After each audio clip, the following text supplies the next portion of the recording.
Ito nga pala yung ginawa naming website para sa aming client. So, tinatawag siyang Delirium Worldwide.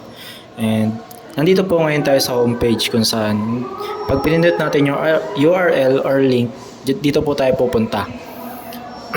Yan. Tapos ito naman, featured items, mga damit na fini-feature namin sa website na to. Ayan naman yung ginagawa. Yan naman yung tagline ng brand nila. Then, ito yung mga feedbacks ng client. Yan yung mga feedbacks. And this is the category kung saan nandito yung shirts, headwear, at saka lahat. Kung pinindot mo yan, pupunta ka sa shop. Ayan, punta ka na sa shop, diba? Then, pag pinindot mo naman yung logo na yan sa may gitna, mapupunta ka sa homepage. Then, proceed tayo dito sa shop. Ito siya. Yan lahat ng mga products ng Delirium. Then, yan t-shirt. Kaya sabihin na natin gusto kong order. Yan. Pero meron siyang mga outdoor ganyan app. Meron pang relo tsaka Netflix eh.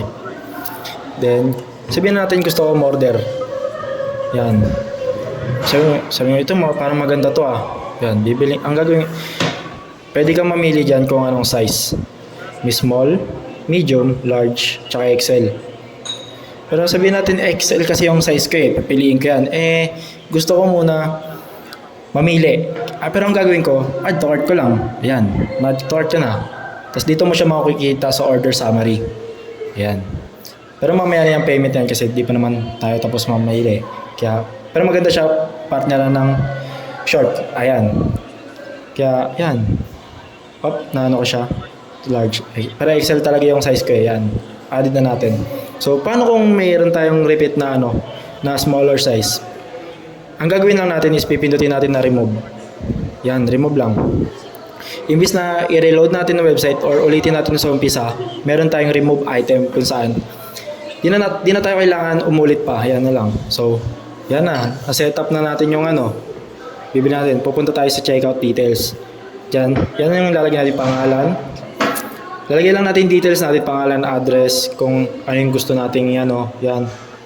Then contact number kung saan tayo mako-contact ng mismong pagde-deliver nito. Like, pag nandiyan na sila or papunta na sila. Yan. At saka ang payment natin dito is cash on delivery. So, yan na. Sending.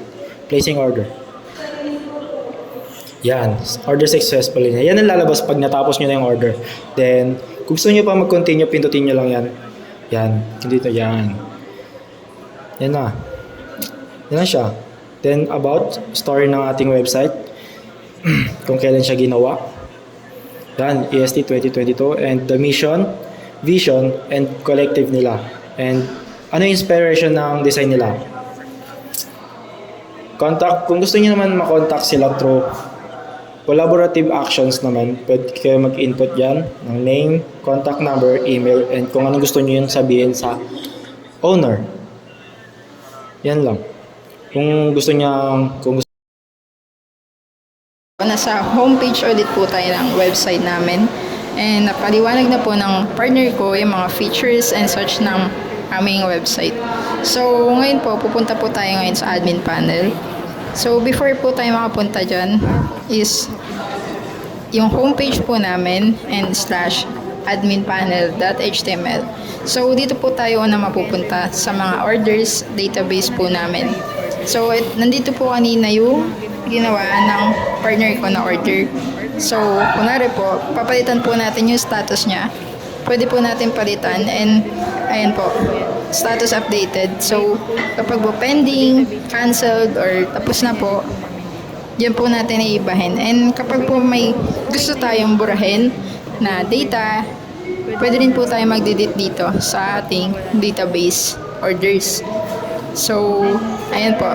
Dito mo naman po tayo sa ating product page. Kapag dito po, pwede po tayo mag-edit ng mga products na nasa shop natin. So, tatry po natin.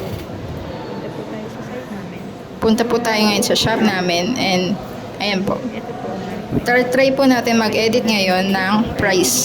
So, ang original price po niya 700 and kapag in-update po natin, ma-update din po siya sa mismong shop natin.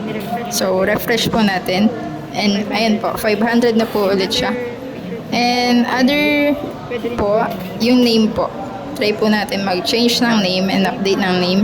So, ayun po. Okay po. And then, refresh. And ayun na po, nag-reflect po siya agad sa database natin sa products. Kapag naman po gusto natin mag-add ng product, is dito lang po sa fill up form ng ating database. So, new product, kahit anong price po, shirt, and kahit anong description po, and save product. Kapag product added na po, successful na po yun, and kapag ni-refresh na po natin, is magre-reflect po siya agad sa ating shop database. Naka-display na po siya ulit. Kapag gusto po natin mag-delete ng product, delete.